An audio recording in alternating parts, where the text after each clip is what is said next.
conversando, o senhor pode me interromper quantas vezes o senhor entender pertinente, eu não tenho um problema com isso não, tá? Tá bom, Na realidade, eu até gosto que é uma forma que eu acho que eu aprendo ainda mais. tá bom. Então eu vou, então quando for precisar eu abro, abro o microfone aqui e falo com você. Combinado, professor. A palavra é tua. Obrigado, professor. Pessoal, mais uma vez, boa noite a todos e a todas. Meu nome é Devanildo e hoje a gente vai tratar sobre relações abusivas. E basicamente, ao elencar um pouco para falar sobre esse tema, eu resolvi já meio que tecer alguns comentários a respeito do artigo que eu vou escrever e basicamente a apresentação é meio que um fruto já do artigo que já está pronto, que eu vou encaminhar para o professor logo em breve para ele já começar a trabalhar nele antes do final do semestre. Basicamente, o título do material vai ficar da seguinte forma: o solidarismo como mecanismo de controle nas relações de consumo na sociedade da informação. Obrigado, Paulinho.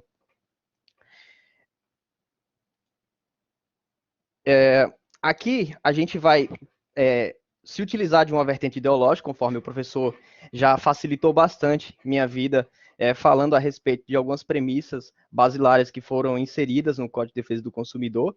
E uma das premissas basilares do Código de Defesa do Consumidor é a vertente solidarista, e aqui me parece ser extremamente relevante para o que a gente vai tratar, que é exatamente desse desnivelamento que existe entre consumidor e fornecedor. E aqui a gente vai falar sobre a defesa do consumidor frente às práticas abusivas nas relações de consumo. A gente vai ter alguns comentários sobre alguns estudos do professor Salama a respeito da abusividade deliberada, que vai ao encontro do que a gente vai falar lá do artigo 39.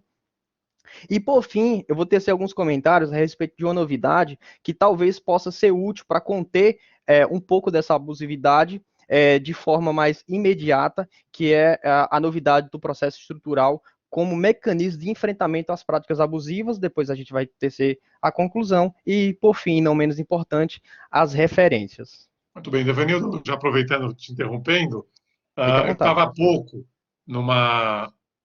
numa pequena apresentação do professor Bruno Miragem, da Federal do Rio Grande do Sul. Ele lançou os livros de direito civil dele, a introdução, obrigações e responsabilidade civil. Obrigações e responsabilidade ele já tinha, e ele foi para Gen Jurídico e lançou Teoria Geral, né? E a última pergunta para o Bruno Miragem foi quais seriam para eles os fundamentos, para ele, os fundamentos do direito privado hoje, do direito civil, e eu posso falar que ele estenderia, já conhecendo como eu conheço o trabalho dele, a literatura dele, já participei de banca com ele, né? Isso se estenderia também ao direito do consumidor e à tutela jurídica do consumidor. E é exata um dos pilares do novo direito privado, do novo direito civil, do novo direito do consumidor, se a gente pode falar, o CDC de 90, como eu coloquei aqui, é a solidariedade. Então, você começar com essa ideia de solidariedade, com a questão da solidariedade, é extremamente, me parece, me parece não, eu entendo extremamente pertinente, tá? E alunos, entendam essa ideia, tá? Porque isso não é algo que é de agora, é algo que foi construído, que vem sendo construído, e que de fato agora, essa ideia de solidarismo, solidariedade, é, de dignidade da pessoa humana, de relações humanas, né? A Constituição de 88 fala isso no artigo 1º, mas as pessoas ignoraram e passaram a trabalhar esse conceito muito mais recentemente. Então, já de início, parabenizo por você começar, tá? O teu trabalho com a ideia, porque o que fundamenta, de fato, o não abuso é a ideia de solidarismo, de ideia de solidariedade, a ideia de que ele deu o exemplo, Bruno, tá? Da ideia da vacina, né? Que a pandemia nos traz a ideia de que a gente, de fato, vive no coletivo. A gente vive em sociedade. Para isso, eu preciso entender o que é solidariedade, o que é solidarismo. A palavra tua aí. Obrigado, professor. E, mais uma vez, professor, reitero, viu? Pode me interromper quantas vezes o senhor entender pertinente. Isso torna, para mim, minha exposição ainda mais prazerosa, porque Pode é uma deixar. forma que eu tenho de aprender, tá bom? Vou até pegar um cafezinho aqui daqui a pouco para completar a Ótimo, apresentação ótimo, e falar bastante. Vai lá, querido. ótimo. É, e, assim, pessoal, conforme o professor pontuou, equilibrar as relações humanas não é uma tarefa das mais fáceis, né? Então, em busca de harmonizar esses valores de liberdade, igualdade e solidariedade, surge o solidarismo como uma vertente ideológica que tende a potencializar esse mecanismo de barganha. E mais à frente a gente vai desenvolver essa ideia um pouco mais aprofundadamente. Visando fomentar a pacificação social, a lógica solidarista analisa criticamente a sociedade e, por intermédio de uma política corretiva, aspira a ajustar condutas humanas a fim de propiciar a elaboração de políticas públicas para conter discrepâncias sociais existentes nos mais diversos campos da sociedade. Isso se dá exatamente pelo poder de barganha da vertente solidarista, que bebe na fonte da ética da discussão do Habermas, onde essa argumentação ela vai facilitar, ela vai servir como graxa nesse ajustamento de conduta, e é por isso que tende a essa construção de políticas públicas para visar condutas mais consensuais entre as partes envolvidas. E isso torna-se ainda mais importante exatamente devido ao dinamismo das relações comerciais, né? E devido também aos objetivos que há nos dois polos dessa relação. São objetivos completamente diferentes, né? Porque se por um lado você quer uma satisfação de um direito de uma garantia fundamental, de um outro lado você quer uma vantagem econômica. E às vezes unir essa satisfação de um direito fundamental e uma vantagem econômica nem sempre é uma tarefa fácil de ser alcançada, e principalmente se você olhar puramente do ponto de vista econômico. Então, é daí que vem essa necessidade de se equalizar e de se buscar um justo termo entre esses objetivos diferentes. E aqui a gente já começa a entrar de fato no tema, que é a defesa do consumidor frente às práticas abusivas na relação de consumo. E conforme o professor mencionou, o Código de Defesa do Consumidor, ele teceu premissas basilares. E essas premissas basilares, ela não vem nem de hoje nem de ontem, conforme o professor facilitou bastante minha vida. Isso já vem lá da pós-Revolução Francesa, especialmente lá com Leon de Guy, que na realidade já vem um pouquinho antes com John Stuart Mill, com o utilitarismo, e o Leon de Guy usou-se dessa vertente do utilitarismo, e isso culminou nesse solidarismo que hoje a gente enxerga. E basicamente o que potencializou essa desenvoltura era a discrepância existente entre as normas que existiam e a efetividade daquilo perante a comunidade. Então, havia pactos reconhecendo direitos, só que na prática aquilo não acontecia. Então, daí surgiu a ideia de se buscar esse justo termo. E a ideia do solidarismo, ele se potencializa exatamente nesse ponto. E aqui a gente vai avançando. E conforme mencionou o professor, o Código do Consumidor ele só é uma das vertentes que trouxe consigo a ideia do solidarismo. Porque antes disso, com o Miguel Reale, o Código Civil de 2002, basicamente ele trouxe lá o solidarismo, a socialidade, a eticidade e a eticidade, já lá em 2002, e basicamente você já vê essas premissas ideológicas partindo não só do texto constitucional, depois o Código de Defesa do Consumidor e, mais recentemente, o Código Civil também incorporou essa ideia do solidarismo em seu corpo normativo, né, e mandamental. E esse autor chileno, ele fala exatamente o seguinte, que essa ideia inserida do Código de Defesa do Consumidor, que é uma forma de você escolher um público a ser contemplado por uma normativa, ela não comprometeu a concepção, ela não comprometeu a concepção tradicional de contrato. Ela modificou um pouco essa compreensão, mas isso não aconteceu só com o Código de Defesa do Consumidor, mas também em relação a outros campos do direito, como a própria responsabilidade civil. Então, em outros ordenamentos, essa normativa ela foi incorporada em um texto civil, no caso, dentro do próprio Código Civil, em outras, em outras em outros países, isso foi incorporado de forma autônoma, como aqui no Brasil a gente enxerga na forma do microsistema, de um código específico para isso, conforme eu coloquei aqui no slide. E tendo em vista essa importância desse mandamento ideológico, basicamente o Código de Consumidor ele só estendeu o que já havia na Constituição Federal.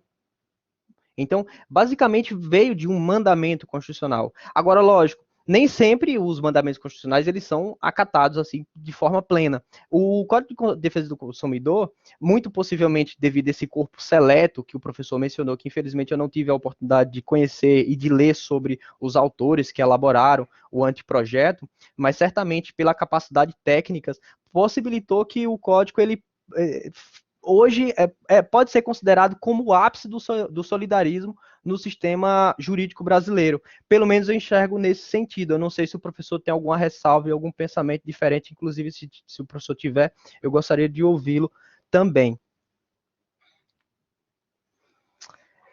A constitucionalização das relações jurídicas, concretizada pelo direito brasileiro, por imperativo do artigo 1º ao 5º da Constituição, basicamente ele visa dar efetividade a esses direitos fundamentais, conforme eu já meio que dei uma palhinha na introdução. Então, essa vertente, basicamente, ela visa estimular a efetividade desses mandamentos constitucionais. E é aí onde, basicamente, há toda a questão constitucional basilar, né, da preservação dos direitos e garantias fundamentais. Então, a escolha ideológica realizada pela Carta Magna visa estimular essa ideia do patrimonialismo, né, do direito privado, e revaloriza a ideia do ser humano, basicamente desvinculando daquela ideia pragmática do foco no resultado, do foco no lucro, do foco na parte material.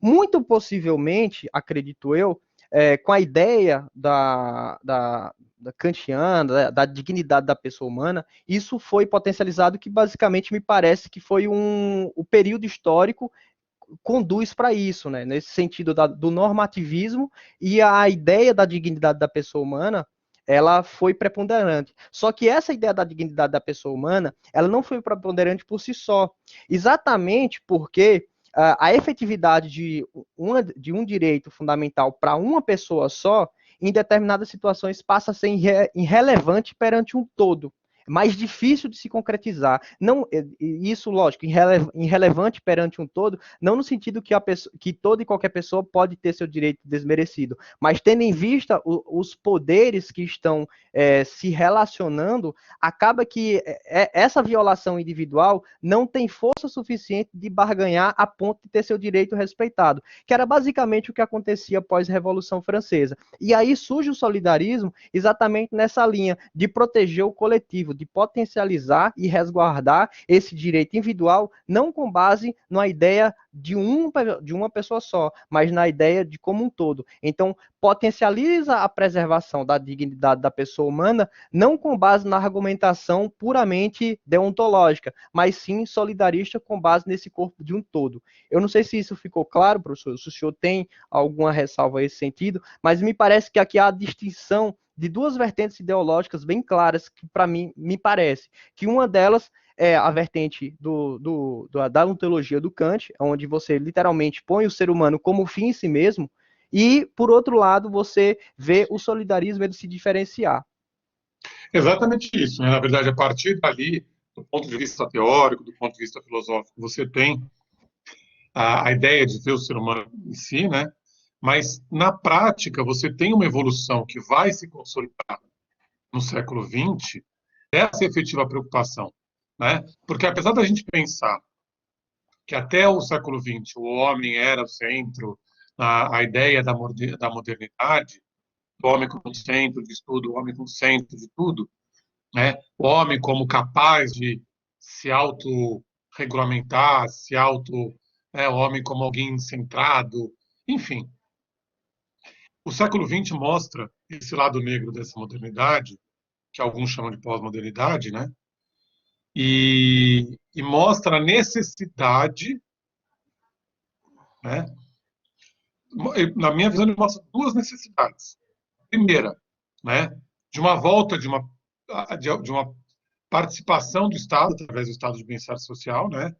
Em que a atuação ou participação ou regulação, como queiram chamar, mas uma efetiva participação do Estado e não um distanciamento, até para que os direitos fundamentais sejam de fato praticados, né, sejam efetivados, né, e a ideia da solidariedade, né, porque eu preciso pensar, isso acontece depois da Segunda Guerra Mundial, e eu preciso, por conta do Holocausto, obviamente, né, então o Holocausto é o cume da falta de solidariedade, da falta de ideia de dignidade da pessoa humana, né, e existem autores que vão dizer isso, eu concordo com isso. Eu acho que a Hannah Arendt, na Vanidade do Mal, no Reichmann Jerusalém, o próprio Modernidade e Holocausto do Bauman, e, de forma mais simples, né, o filme, o leitor, que mostra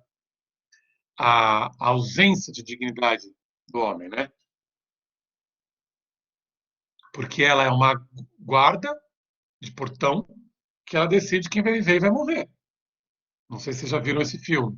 Eu acho de uma, uh, eu acho esse filme ele é essencial, né? Para a história que ele conta, porque ela é uma pessoa que está decidindo quem vive e quem morre, ela trata isso como um trabalho e tá aí é forte, né, Nelson? Mas então você vê essa questão da banalidade, mas existe uma questão dela que eu não vou contar aqui para não dar spoiler, mas existe uma questão dela, né, Nelson? E por isso é que isso faz surgir a relação que ela tem com o menino, né?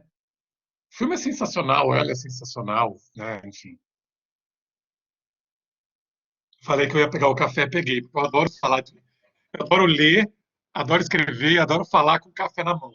Ótimo, Acho que professor. combina muito. E aí, Professor, diga, Evanildo.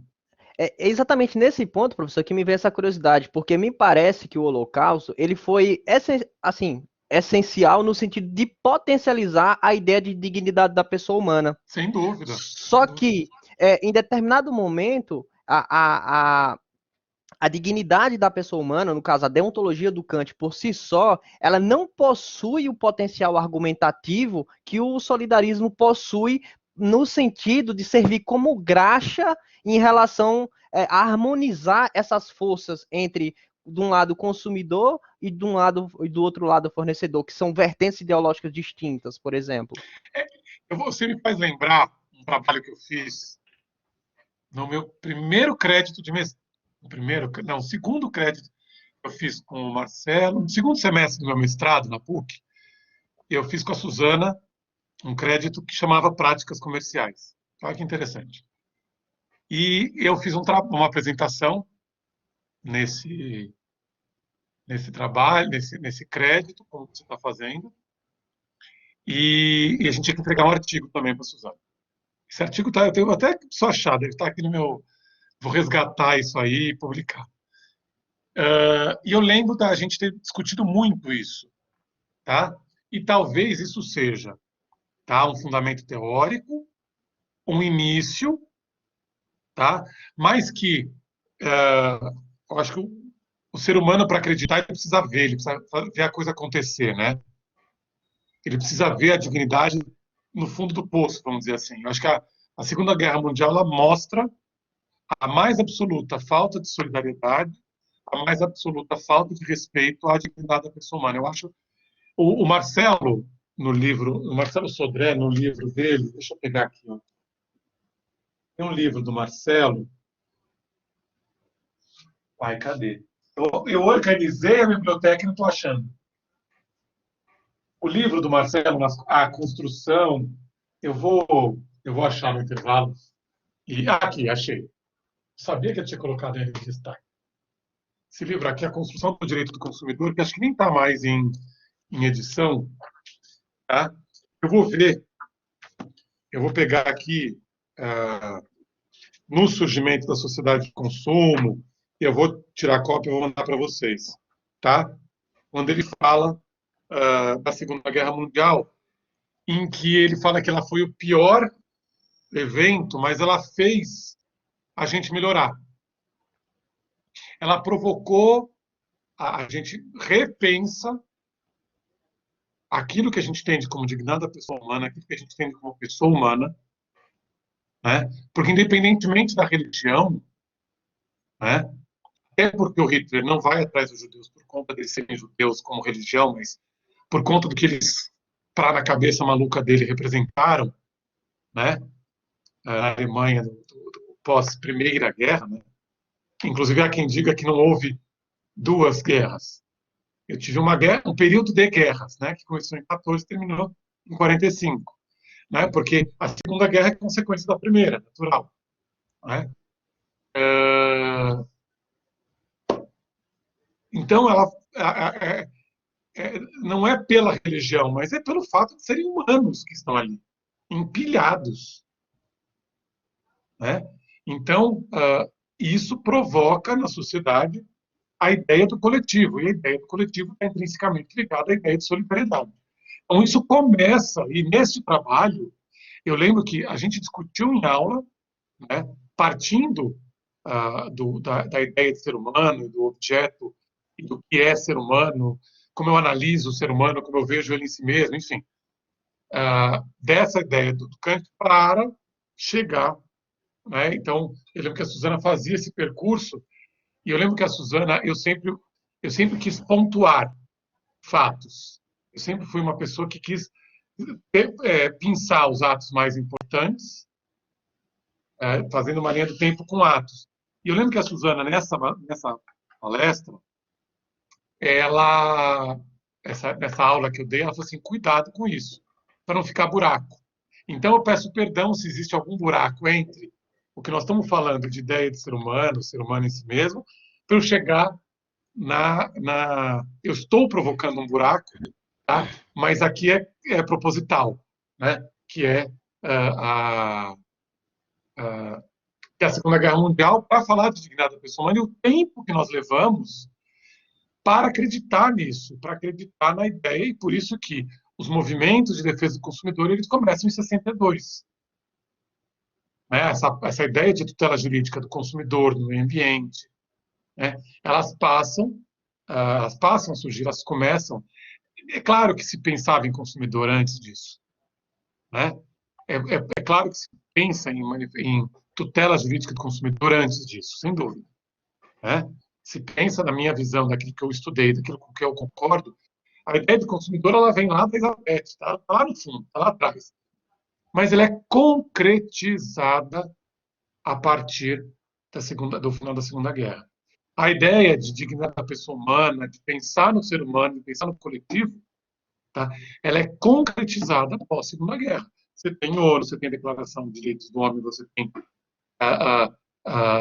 tem movimentos na década de 70 de proteção ao consumidor, você tem em 62 o Kennedy falando, né? Porque você passa a ver que existem consequências dos atos humanos, que são consequências que vão perdurar por tempo que eu não consigo calcular, vão atingir pessoas que eu não consigo identificar, né?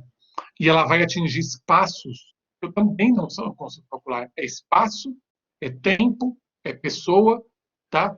E eu vou perceber que ou eu paro ali e repenso o que eu estou fazendo.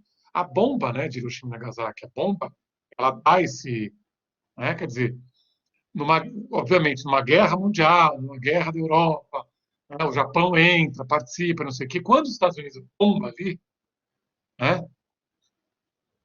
vão ter cada um as suas razões, né? Os japoneses durante muito tempo acreditaram, inclusive, que não estão perdido a guerra, né? Na região de Araçatuba, não sei se você sabe dessa história, na região de Araçatuba, existe um livro daquele Fernando Moraes, conta a história desses japoneses na região, se eu não me falha a memória, era Araçatuba, em que eles perguntavam para um outro se a guerra, se o Japão tinha perdido a guerra, eles matavam a pessoa se dissesse que o Japão tinha perdido a guerra. Para eles, o Japão tinha ganhado a guerra. Queriam, na cabeça deles, construir isso. Né? Tamanha dor. Então é Valparaíso, que é perto de Araçatuba, né, Nelson? Valparaíso é do lado, né? Então é região de Araçatuba. Então estou certo. A minha. Tá. Então estou certo na minha. Você já leu esse livro do Fernando Moraes, aquele o cara que escreveu Chateau? Então ótimo. Então eu estou certo quando eu falo da região, né? Me corrija se eu estiver errado aí, Nelson. Então, enfim, é um período de revisitação do papel do humano. Mas não é porque aconteceu nesse momento que não se leva em consideração tudo que aconteceu antes.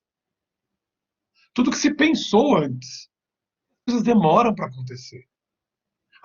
O Bruno falou isso, foi o Bruno, que eu participei de 2 eventos hoje, e no meio desses eventos estava fazendo petição, estava revendo o recurso que o estagiário fez, aquelas coisas de escritório misturado com a faculdade, mas eu participei de um evento das 9 às 10 e um agora das 6 às 7. E alguém falou num desses eventos do imediatismo. Eu acho que foi de manhã, porque ela estava falando de proteção de dados. Da necessidade de a gente ver resultados imediatos, e agora muito mais, né? E desconsiderar o passado. Foi de manhã, quando ela estava falando sobre Thomas Kuhn. Vocês já leram sobre isso? Tem um livrinho dele que chama Evolução das Ciências, Técnicas Científicas. Não vou me lembrar agora, porque eu lembro que eu usei o Thomas Kuhn no começo do mestrado, então isso é 2009. Eu vou tentar achar depois aqui para vocês. E ela falou da necessidade, o Thomas Kuhn, nesse livro, ele fala de como se constrói a ciência, né? Que a ciência se constrói através da quebra de paradigmas. Né? Então, eu construo a ciência de hoje baseado na análise do anterior. Eu pego o que é bom, desconstruo o que não vale, o que não é legal e reconstruo. Né? E aí me vem a ideia daquela historiadora, a Lilian Schwartz, que ela fala que a pandemia de 2020 e 2021 prova como a gente não, principalmente o brasileiro, não aprende com o passado. Né? Porque a gente não aprendeu nada com a pandemia de 18. Né? A gente repetiu os mesmos erros. Né? E ela faz um livro sobre a pandemia a pandemia de 18, acho que a gente falou disso na semana passada. E ela estuda a história da pandemia, viu que a gente não aprende com o passado. Então, a ideia, o que vai sendo construído, o que vai sendo dito, o que vai sendo estudado, ele é importante para a eclosão dessa... né? Então, aqui me defendendo do que a Suzana falava, que eu dava um salto no tempo, não contava, ela falou isso na minha banca. Eu entrei em pânico, porque ela não era minha orientadora do mestrado, ela foi minha orientadora do doutorado. Só que na banca de mestrado ela estava lá. E ela começa falando da minha tese, da minha dissertação, dizendo o seguinte: o que me incomodou é que você dá um salto no tempo, assim, né? Você está no século XV, aí você vai para o século XX, aí depois você volta para o século XIX. Né? É o que se a Beth estiver aqui, ela vai... A Beth não pode vir hoje. Ela é me orientando, eu estou pegando no pé dela nisso. Né? Então, aqui eu estou justificando, né, esse meu salto no tempo para falar para vocês que a gente aprende com o passado. Né? E as coisas só acontecem porque no passado alguém pensou. Né? Não sei se eu fui no caminho do que você estava esperando, Devanildo, mas eu acho que a ciência se constrói assim. Né? E esse solidarismo que você destaca muito propriamente agora, nesse momento, 2021, tá? Você tem que voltar para o passado. Porque ele surge lá atrás, essa ideia de dignidade da pessoa humana, que a Constituição da República coloca no artigo 1º, lá no seu comecinho, salvo engano, acho que é artigo 1º, inciso 3º, salvo engano é isso. Né?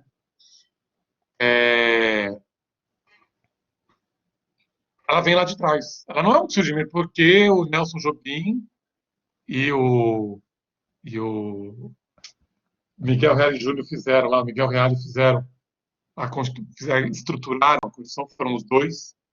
Depois eu conto para vocês, eu tive uma vez a oportunidade de conversar num jantar acadêmico com o Nelson, eu estava na mesa com o Nelson Jobim e com as pessoas que montaram a Constituição. Eles me explicaram, depois eu explico para vocês como é que a Constituição foi feita, tá?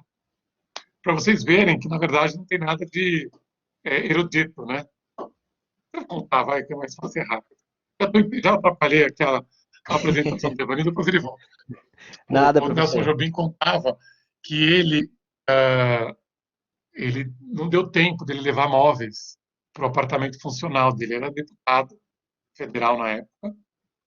Depois ele virou ministro da Defesa, ministro do Supremo Tribunal Federal, depois ministro da Defesa, virou ministro da Justiça, enfim, depois de tudo um pouco.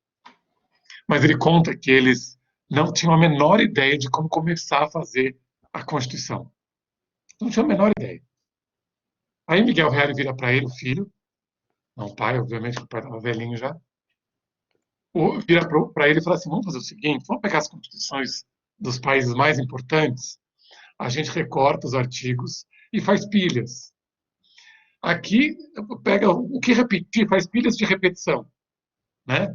E o que tiver a pilha maior, a gente já coloca. Né? E eles começaram a grudar. E aí, assim que eles começaram a montar. Né? Então, um dia, no apartamento em Brasília, funcional, do então deputado Nelson Jobim, não tinha móvel nenhum, então tinha um chão vasto.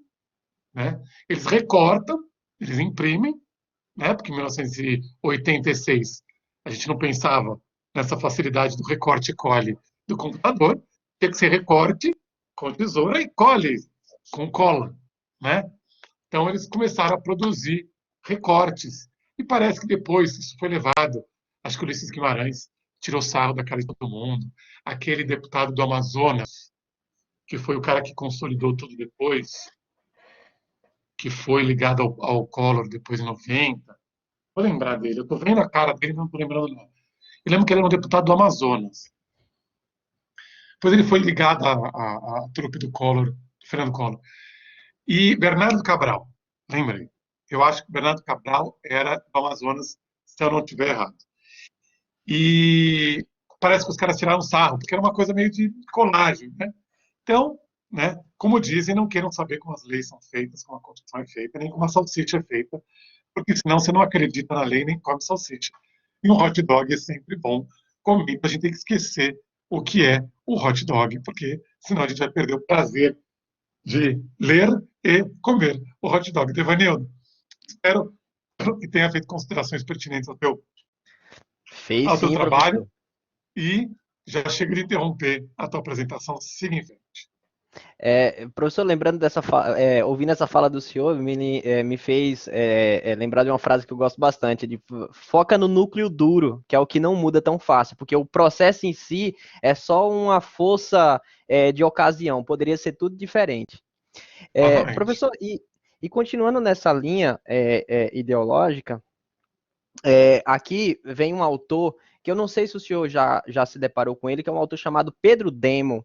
Ele trabalha com essas questões do solidarismo e ele é de umas referências que eu conheci através do professor Senise, e ele fala com muita propriedade a respeito do tema, e uma das coisas que ele muito pontua no solidarismo é exatamente esse poder de barganha no ajustamento de conduta que essa vertente ideológica possui. Agora, claro, como a gente acabou de falar. Se por um lado ela diferencia-se da deontologia, por de certa forma não pôr o ser humano como fim em si mesmo, por outro lado ela pode ser utilizada de duas formas. Você pode se utilizar isso de forma populista e você pode se utilizar isso de forma social. Então a força dominante de ocasião ela vai poder trabalhar isso de ambas as formas. Então, lembrando lá do Crepúsculo dos Ídolos do Nietzsche, pode ser um instrumento que pode vir a ser utilizado para o bem e para o mal, depende. E aí vem a que a gente estava brincando ontem na aula da professora Ana, o sagrado depende.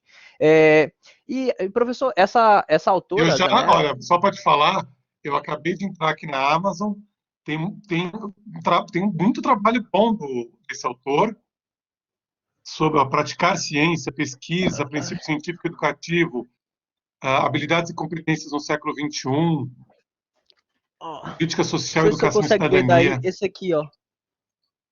Calma aí, deixa eu ver aqui. É, o solidarismo como efeito de poder. Eu vou ver aqui. Esse livro foi o professor Senise que indicou.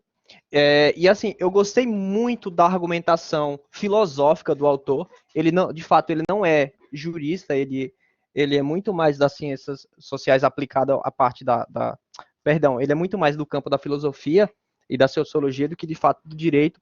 A argumentação e a bagagem, o repertório filosófico dele pelo menos para mim, me pareceu muito fino e robusto. E o ponto que mais me chama a atenção, professor, conforme menciona essa autora, é o ponto de encontro que o solidarismo ele possui com a ética da discussão do Habermas. Porque, nesse sentido, como mecanismo de barganha, como termo de vamos construir o discurso que vamos fazer preponderar, ele se assemelha muito à ética da discussão do Habermas. E, lógico, é uma teoria que me parece ser muito relevante para a sociedade que a gente está inserida.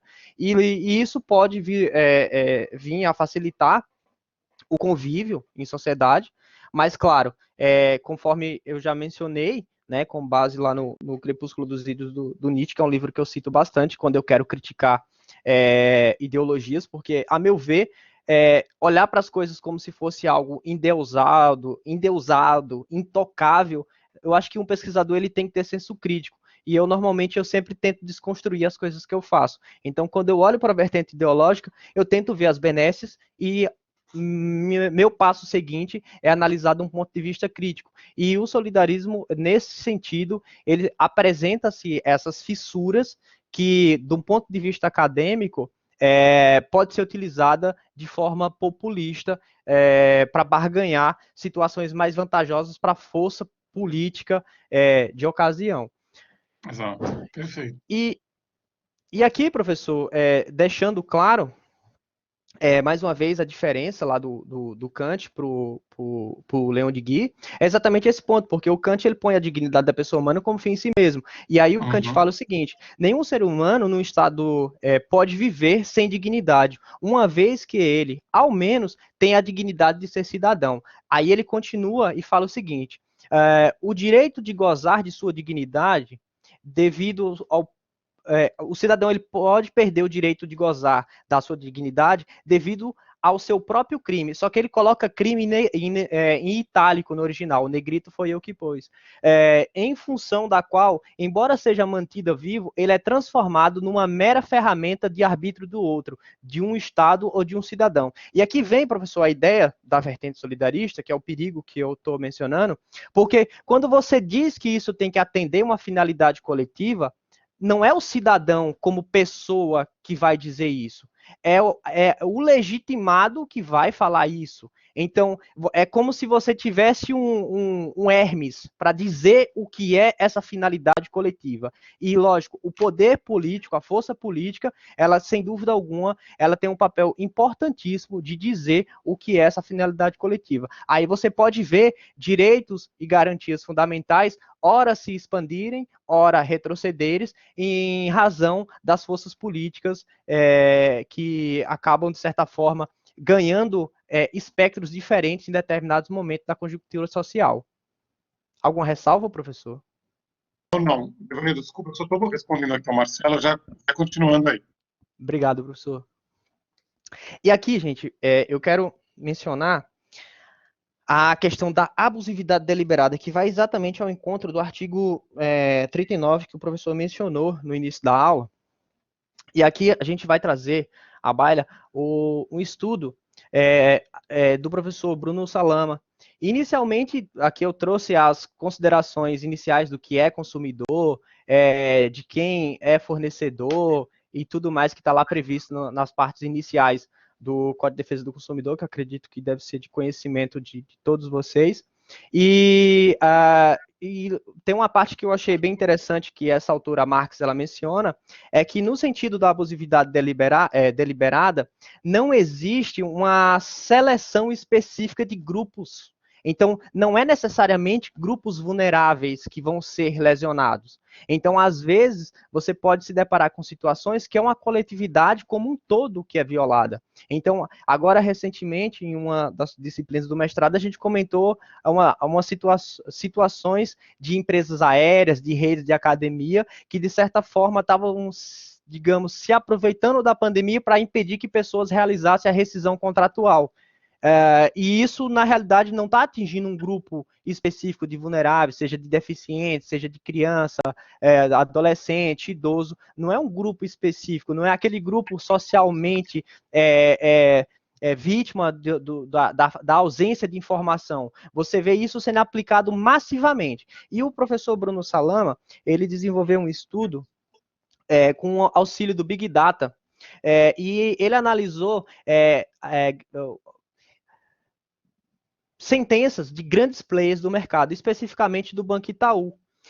E na ocasião, ele constatou o seguinte, que, de acordo com Justiça em Número, existem empresas que são, assim, figurinhas carimbadas em processos judiciais no Brasil. Uma delas é a União, no caso, o poder público, de fato, ocupa largamente os bancos do sistema de justiça, e outras são, de fato, os grandes players do mercado, entre eles instituições financeiras e empresas de questões alimentícias e por aí vai. Lá no Justiça em Número tem tudo isso bem detalhado, é possível visualizar isso com grande robustez, tá? E o Bruno Salama, ele constatou o seguinte, que no quesito bancário, que foi o examinado por meio da utilização do Big Data, ele analisou que existem situações onde a empresa ela vai se deparar com uma norma falando, olha, você deve agir de tal forma. Só que o custo para acatar essa diretiva é tão grande que sai mais vantajoso ela descumprir e pagar alguma eventual multa se alguém vir a processar, ou, por exemplo, você pode, porventura, realizar algum acordo, e isso sai muito mais vantajoso. Uma rede de academia de São Paulo, agora recentemente, fez isso em massa. Então, basicamente, lesionou centenas de milhares de alunos. Sim. Pouquíssimas pessoas fizeram uso do PROCON. Eu, particularmente, fui uma das que fiz uso do PROCON. Eu, male, né, em bom nordestinês, que inclusive, professor, não sei se o senhor sabe, eu estou em Petrolina, Pernambuco, então eu estou do outro lado do país nesse exato momento. Que beleza.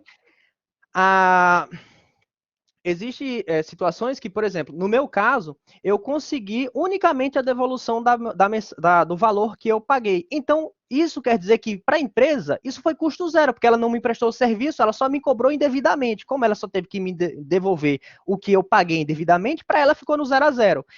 Então, quer dizer que, do golpe que, em tese, aplicou, ela, de fato, levou centenas de reais nisso aí, exatamente porque nem todo mundo vai procurar, pelo menos, ter esse dinheiro devolvido. E mesmo que lá na frente alguém venha conseguir algum dano moral, com base naquelas teorias que a gente conhece, do enriquecimento sem causa, que na realidade até um nome inapropriado, que nem a gente sabe, você, quando muito, vai conseguir ali 3, 4 mil reais, 5 mil reais, e, lógico, se você for analisar a magnitude do dano, isso é dinheiro de comprar pão perto do resultado do ganho que a empresa oferiu, lesando massivamente milhares de pessoas. E se a gente aplicar isso...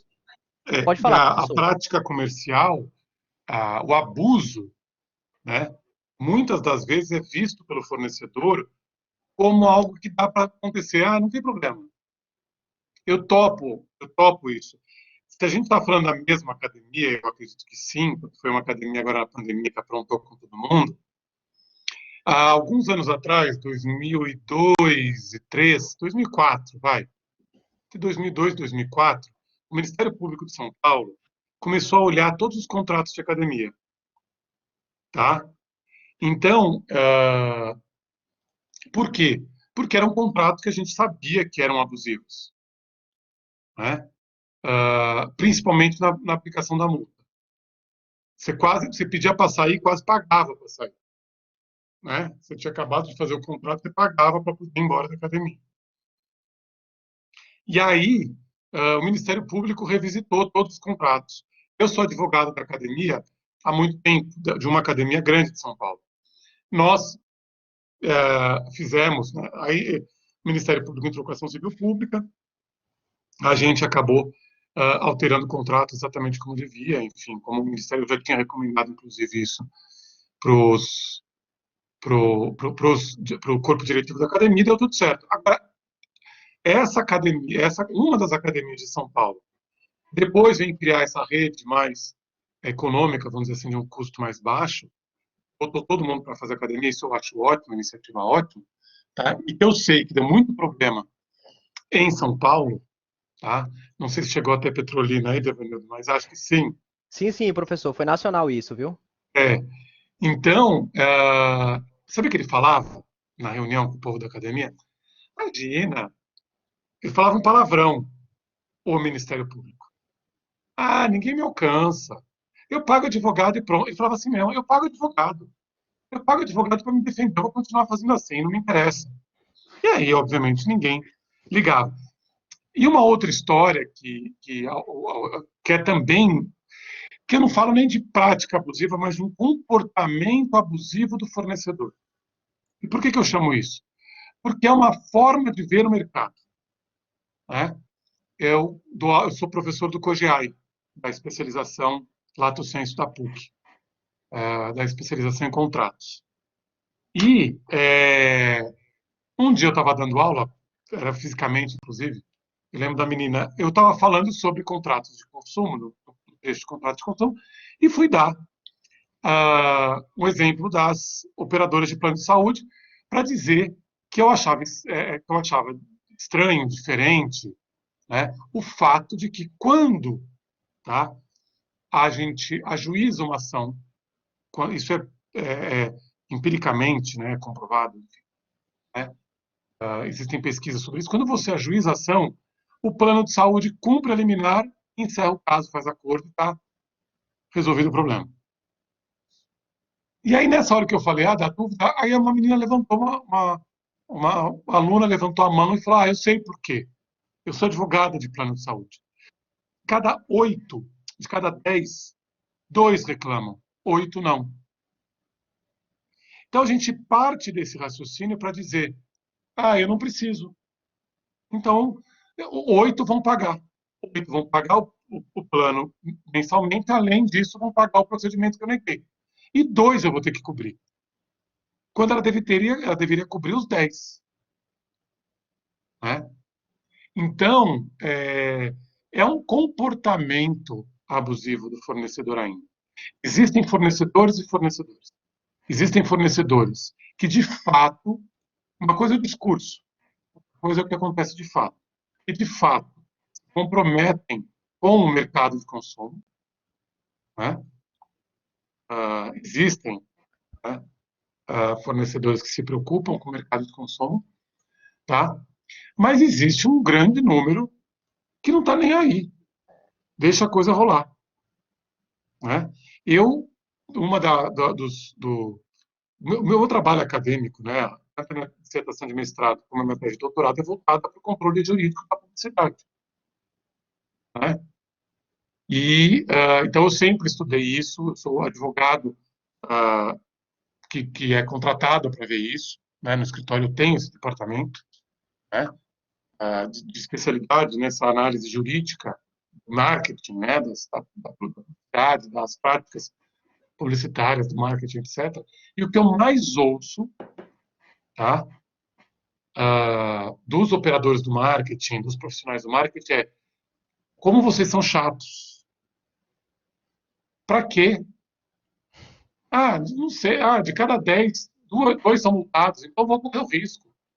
Então, eles praticam a publicidade desregulada, não a regulada, né, no sentido de regulação pelo CDC, respeitando o regulatório, né, eles praticam a regulação, despraticam a regulação, não praticam a regulação, sob o argumento de que, eu não vou cumprir porque não vai acontecer nada.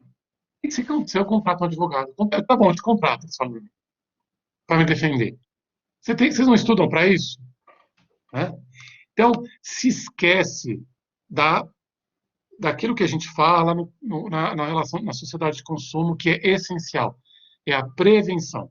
Porque uma publicidade que não atende à regulação, tá? Uma prática abusiva, que não é contratual, como a gente sabe que existe, né? Mas uma prática abusiva, e a publicidade é uma prática comercial abusiva, né? Uma publicidade que não atende à regulação, ela não só atinge as partes relacionais, as partes relacionadas ali, fornecedor e consumidor, para que o fornecedor se preocupe tão somente com relação à multa que o PROCON vai passar para ele. O dano é muito maior. A extensão do dano é muito maior. E aí, voltando para o teu começo de aula, quando o fornecedor pensa dessa forma, que você relatou e que eu dei um exemplo, quando o publicitário se comporta dessa forma, a única coisa que ele não está sendo é solidário. O comportamento dele é não solidário, é abusivo, né? É violador da dignidade da pessoa humana. Será que ele não está pensando nos milhões de pessoas que ele está atingindo? Né? E agora, com muito mais gravidade, a questão dos influenciadores digitais. Aí, sem sombra de dúvida, é falta de dignidade, é falta de pensar no humano do que se faz hoje em publicidade digital, através dos influenciadores digitais, que acham que não são publicitários, que não fazem publicidade pelo simples fato de acharem que estão só falando sobre o que eles fazem. Eles estão fazendo uma prática comercial. Aquilo é prática comercial e quase 100% prática comercial abusiva. Né? Professor, foi exatamente por isso que eu coloquei o título literalmente como da abusividade deliberada, porque trata-se de fato de uma fixação no resultado, né? Ou seja, você desconsidera não só o utilitarismo, no caso do solidarismo, né? Como também a ideia da dignidade, conforme o senhor pontuou, que foi exatamente por isso que eu tentei deixar claro esses três pilares de disputa ideológica existente, né? E eu não tenho dúvida, professor, que a virtualização da comercialização, ela, de certa forma, potencializou o efeito danoso dessa abusividade deliberada, exatamente pelo distanciamento do destinatário final. E até mesmo a possibilidade de você questionar alguma possível abusividade. Eu estava comentando na aula da professora Ana, que eu tive o privilégio de ter aula com ela também na graduação, então a gente tem uma certa proximidade. E além dela também ser pernambucana, a gente estava comentando, professor, da diferença que é quando a gente procura vias institucionais para resolver esse tipo de problema. A tratativa que eu recebi em São Paulo foi totalmente diferente da tratativa que eu recebi aqui no meu estado. Então, até mesmo os mecanismos institucionalizados, eles são diferentes nas unidades da federação. Isso quer dizer que, numa cidade como São Paulo, onde você encontra um nível de estrutura jurídica, de pensamento jurídico um pouco mais aflorado, a tendência é que os profissionais que estão lidando com aquilo, eles vão ter um aporte melhor para te recepcionar e, de certa forma, tentar garantir uma maior efetividade daquele seu pleito. Já em determinadas regiões do país, por exemplo, aqui na minha cidade, o PROCON é extremamente deficitário, de duas uma, ou você pega o dinheiro que você iria comprar a sua feira e vai contratar um advogado para ingressar com a ação porque você teve lá seu direito violado porque uma rede de academia não devolveu 100 reais para você ou 200 reais, ou senão você simplesmente engole e vida que segue.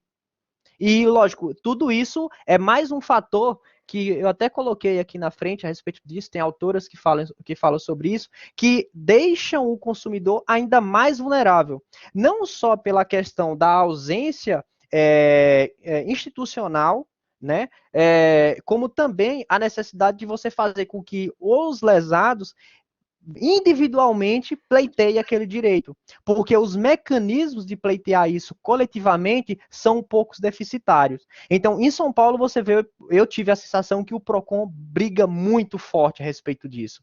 Mas, lógico, eu ainda vi estatisticamente, tipo, 600 pessoas abriram reclamação contra uma rede de academia X, como se o direito de uma única pessoa violada também não fosse importante. É necessário haver um quantitativo de dizer 1.000 pessoas, 2.000 pessoas, e lógico, se você levar em consideração a cifra dos que sequer abriram a reclamação, como na aula da professora Ana, eu tive a oportunidade de conhecer pelo menos 4 colegas que foram lesados como eu, só que não abriram reclamação, e lógico, pessoas que são formadas em direito, que têm conhecimento e tudo mais. Leve isso para a massa, para ver como é que isso funciona. Então, tudo isso entra na conta, e isso deixa à tona a ideia mais clara de que o consumidor torna-se vulnerável diante dessa abusividade deliberada. Esse conceito de abusividade deliberada foi criação tua? Sim, professor. Muito Estou bom. inventando Eu estou moda. anotando umas expressões aqui, até eu resgatei aqui nas minhas anotações. O Paulo, eu lembrei da apresentação que o Paulo chamou de dilúvio informacional, obesidade informacional. Agora você traz abusividade deliberada. Nós precisamos fazer daqui a pouco nós vamos montar um dicionário aqui, porque são a melhor forma. Tá? Devanildo, eu tirei a câmera porque ela estava. Tua voz estava ficando metálica e eu estava quase caindo aqui, tá? Então eu Fica vou tranquilo, deixar um professor. pouquinho sem a câmera.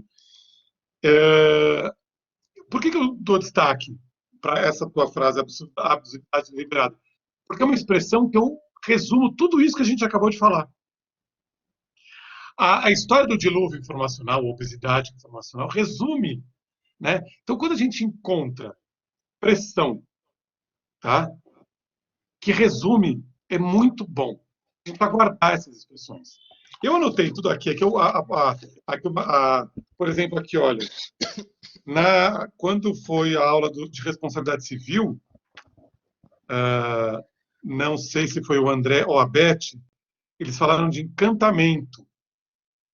Né? Então, são expressões que eu vou anotando aqui, porque elas são muito interessantes. Né? Porque mais do que publicidade é encantamento. Isso. André, aquela hora, inclusive, eu ia falar isso agora, que o Devanildo me perguntou, eu estava digitando aqui com o Marcelo, a mãe dele teve problema de saúde grave, então ele teve que sair correndo, urgente, grave, então já a presença dele está marcada.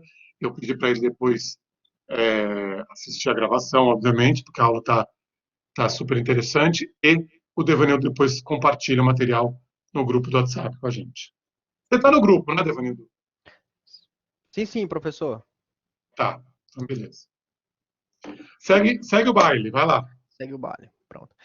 Sim, e professor, como se não bastasse todos esses argumentos que a gente vem conversando até o presente momento, o Edilson Vitorelli, que é um procurador da República, que estuda essa questão de tutelas coletivas há bastante tempo, ele fala exatamente na dificuldade que é para você realizar acordos minimamente razoáveis no nosso sistema jurídico. Né? Então, quando muito, você consegue restabelecer o status quo daquela pessoa que foi violada. Só que o restante, isso fica num linguajar militar, o Riva não está mais aqui para fazer essa homenagem a ele, bota na conta do Papa, vida que segue.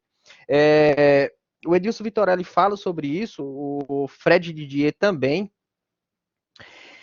E aqui vem o estudo do Salama, ele fala que a depender do campo econômico na qual essa empresa está inserida, por exemplo, instituições financeiras, se você utilizar o simples fator morosidade processual, inclusive até eu escrevi um artigo sobre isso, que foi publicado ano passado, a morosidade processual unida à efetividade, à não efetividade da prestação jurisdicional, porque como não há um acordo prévio antes, isso vai se arrastar por muito tempo, a correção monetária disso vai beirar 1%, que é basicamente o que ocorre pela poupança, se eu não estiver enganado. E nesse ponto eu não tenho muita certeza, porque eu não advogo, eu não sei como é que isso é aplicado na prática, mas me parece que é em torno de 1%. E instituições financeiras vão, por exemplo, utilizar esse dinheiro a muito mais do que isso. Então você tem a possibilidade de, além de lucrar, você de certa forma até paga possíveis indenizações pelo simples fato de você não ter quitado aquilo. Então, é literalmente uma verdadeira espécie, até eu proporcionei uma certa ilação com referência a isso, é uma espécie de empréstimo compulsório realizado pelas empresas, que se utiliza desse valor, que em tese não é um valor indevido, elas se apossam desse valor, e lá na frente, se tiver que pagar alguém, paga e ainda sobra dinheiro.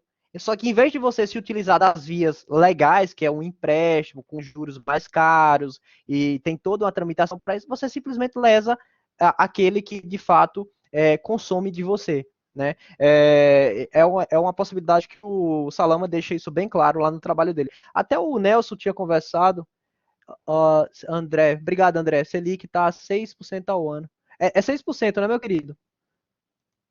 Acho que é. Aí, vamos lá. Sim.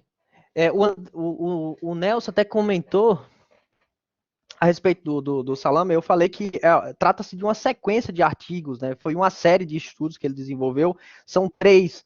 Só que ele parou com isso porque ele está fora do Brasil, ele está fazendo um doutorado nos Estados Unidos e ele não trabalhou mais com isso pela Mackenzie.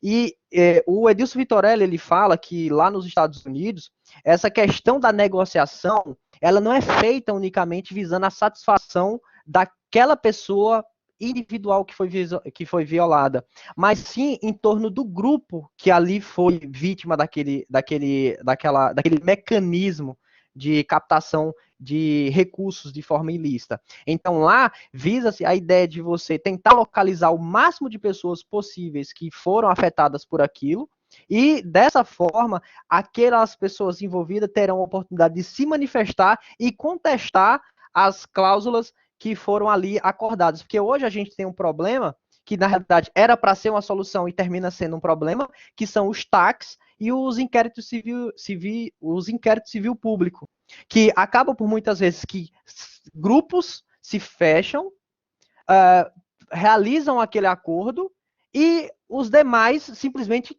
têm o ônus de cumprir aquilo. Até teve um caso bem escandaloso que foi da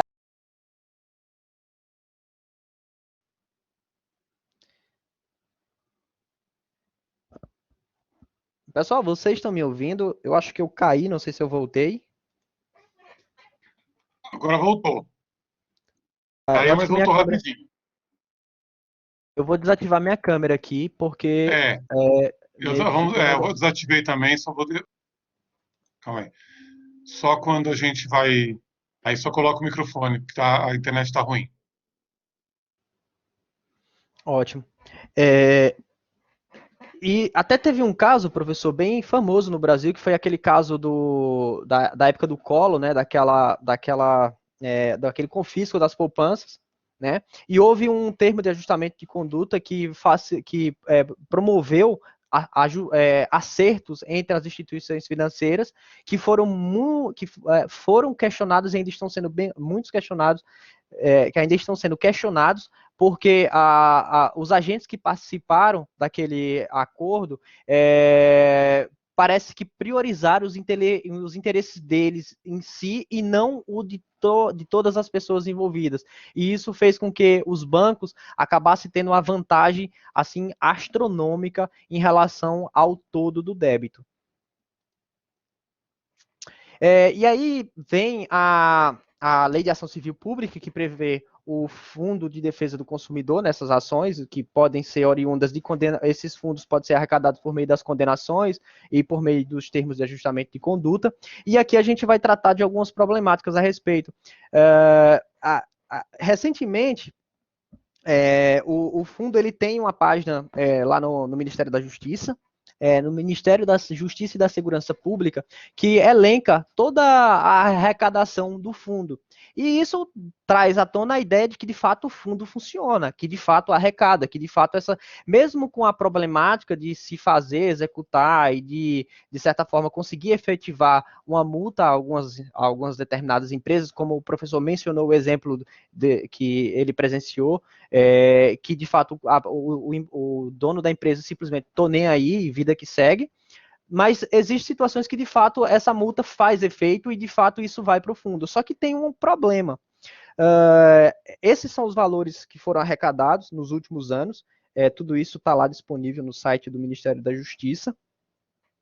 E a gente percebe que 2020, 2021, até o mês de fevereiro, é notório a queda nessa arrecadação. E, mais uma vez, professor, ratifico a ideia de que a força política que passou a dominar o cenário político pode dar maior ou menor holofote a essa questão do solidarismo, né, na efetivação dessas regras.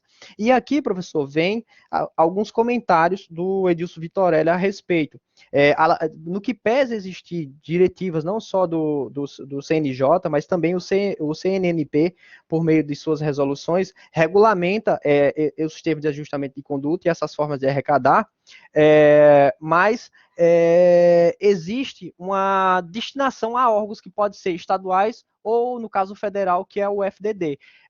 Existem destinações para os fundos estaduais, que aquelas multas e aqueles acordos que são firmados dentro de cada estado vão para aquele fundo daquele respectivo estado, mas no caso da União, e o Edilson Vitorelli e o Oliveira, eles falam que, na realidade, isso acontece basicamente em todos os entes da federação, não possui uma conta própria. Então, isso quer dizer que esse valor ele acaba indo para a conta do Tesouro Nacional. E isso, para fins fiscais, tem consequências, porque por um mandamento constitucional,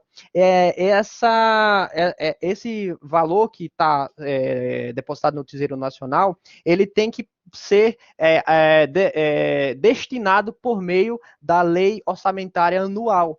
E o que é que acontece? Na atualidade, essa é a foto da ata da reunião do Conselho de Justiça, na qual um dos membros menciona a seguinte ideia. É basicamente uma espécie de pedalada. A arrecadação, só que o fundo que seria destinado para reparar aquelas lesões coletivas, acaba ficando, de certa forma, depositado lá no Tesouro Nacional, e a parcela que é destinada para o fundo em si é muito aquém do valor que foi destinado, que foi arrecadado. Isso quer dizer que esse valor acaba tendo lá o crédito, só que na prática a União usa esse valor para diversas outras atividades, exatamente desvirtuando a ideia da criação do próprio fundo e a legitimidade da captação desses recursos, exatamente por meio dessa pedalada orçamentária. Eu não sei se o senhor tem outro nome, mas quando eu estava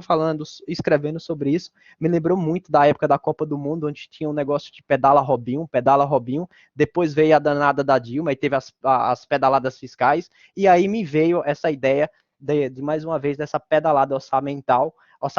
Eles chamam essa expressão pedalado, né? Porque você quis dar um gato, né? Você quis dar você mascarou uma coisa que não é, você tratou uma coisa de uma forma e não tratou, enfim, né?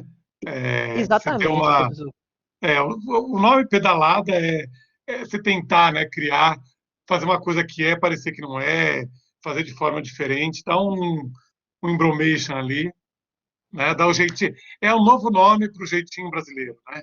Exato. Porque aqui, professor, conforme tem aqui esse relatório da ata, é, é, basicamente o dinheiro ele fica contabilizado como do fundo. Só que, na prática, esse dinheiro não chega para os projetos do fundo. Ou seja, ele fica na conta creditado, só que creditado de forma ilusória, porque esse dinheiro está sendo utilizado, manuseado para fins variados. Outras Então, finalidades.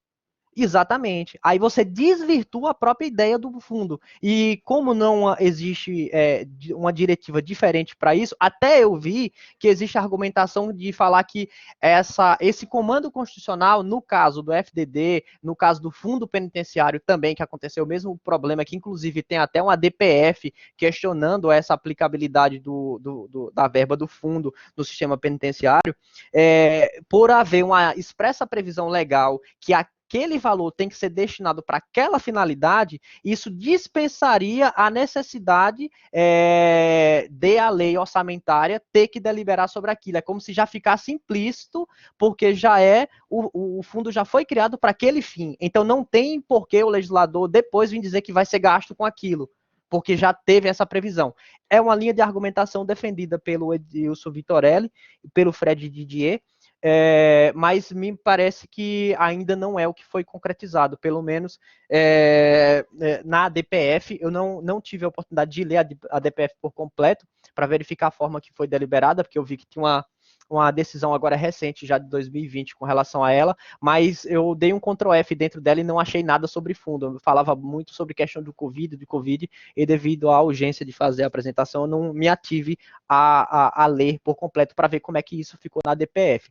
Mas, por hora, me parece que o sistema de justiça ainda não é muito afeito a essa ideia e, de fato, se atenta à literalidade do texto constitucional e também da própria legislação específica, o artigo 72 da lei orçamentária, que fala que deve passar, de fato, pelo crivo do legislador essa destinação.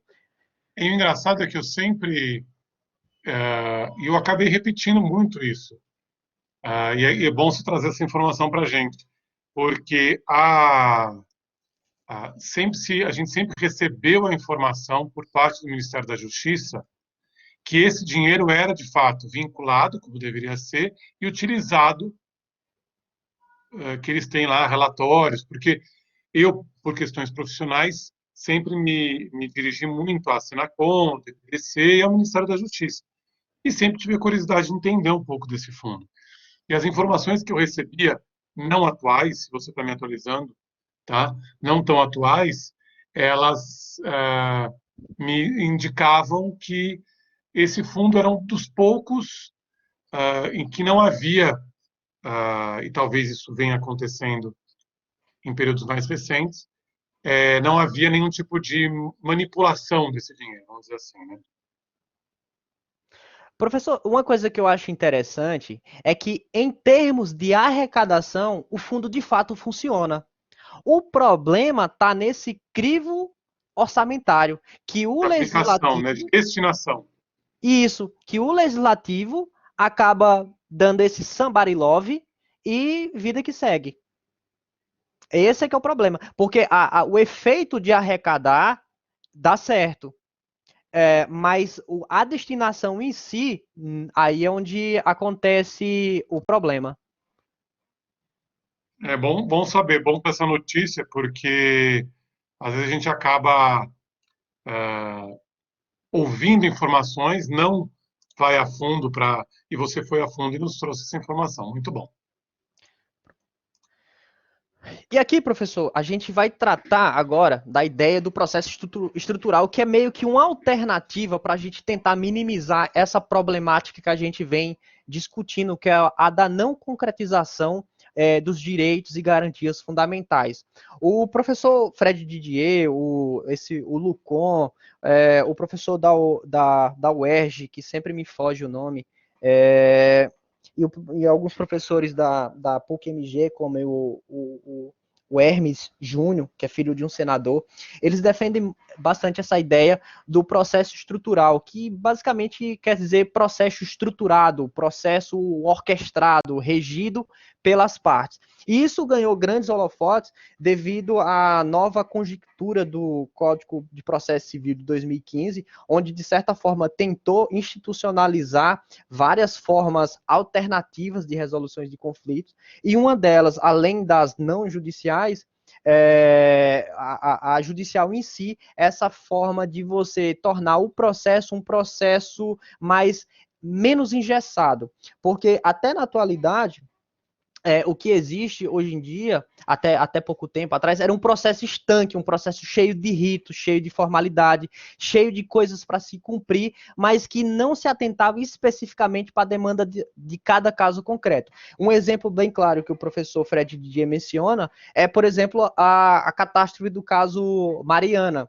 Então, você tem um desastre ambiental de magnitudes assim exorbitantes, e você levar tudo isso para um processo de forma crua e seca, sem se atentar para a grande complexidade do todo que está ali envolvido, sem, de certa forma, ajustar como é que o ambiente está se comportando, qual vai ser as formas de se revitalizar aquilo, se tem alguma forma de aquela empresa cumprir determinadas prestações alternativas de reparação e por aí vai. Se você não cria esses mecanismos de modular o processo de acordo com a necessidade, você fomenta a impossibilidade de uma restauração um tanto mais efetiva. E é basicamente essa a ideia do processo estrutural.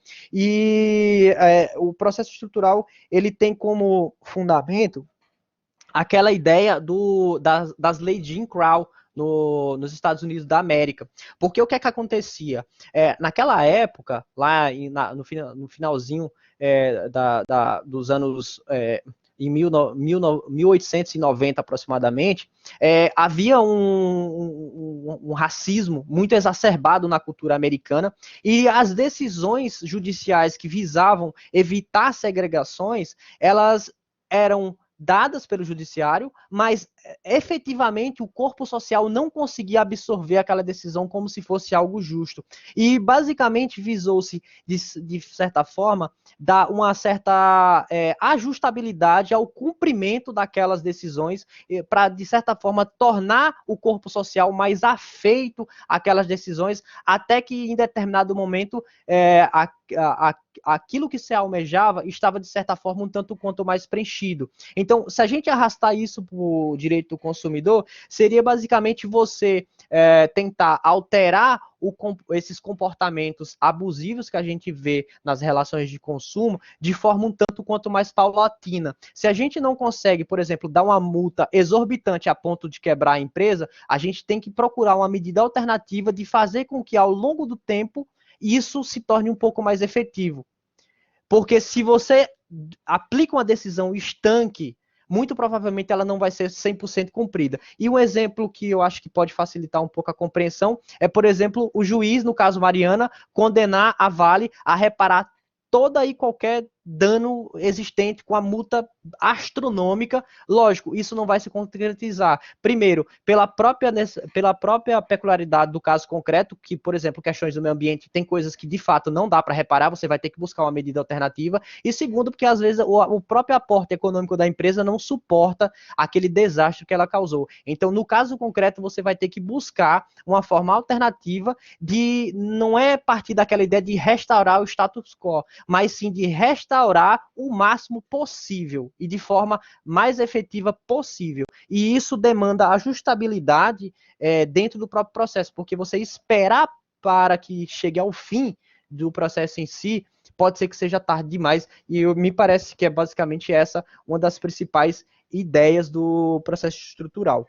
E aqui vem a parte que eu falei. Aí, como conclusão, infere-se que a vertente solidarista pode vir a estimular o diálogo entre as finalidades divergentes, né, conforme a gente mencionou, que são lógicas e pressupostos que visam ser atendidos, que a depender do polo que você está se relacionando, vai ter pontos de partida diferentes, né, conforme a gente mencionou. Ora pode ser o pragmatismo, ora pode ser o utilitarismo, ora pode ser a deontologia, e a depender da situação, você vai ter que estar atento para ver qual desses polos tem que preponderar naquele caso concreto. E aqui vem o processo estrutural como um modelo de cooperativismo, que pode vir a contribuir com a maior afetividade das normas jurídicas e, por conseguinte, da maior afetividade aos direitos e garantias fundamentais. Exatamente por não esperar ficar tarde demais para restaurar. Que é basicamente aquela ideia, eu não me lembro agora quem falava, não sei se era o Miguel Reale ou quem era, que o direito tarde demais não é efetivo, você não consegue dar uma efetividade ao direito se você demorou demais. Então é como se, por exemplo, hoje eu fosse lesionado e meus netos recebessem indenização. Então, tipo, não tem sentido um negócio desse. E eu acho que é isso, professor. E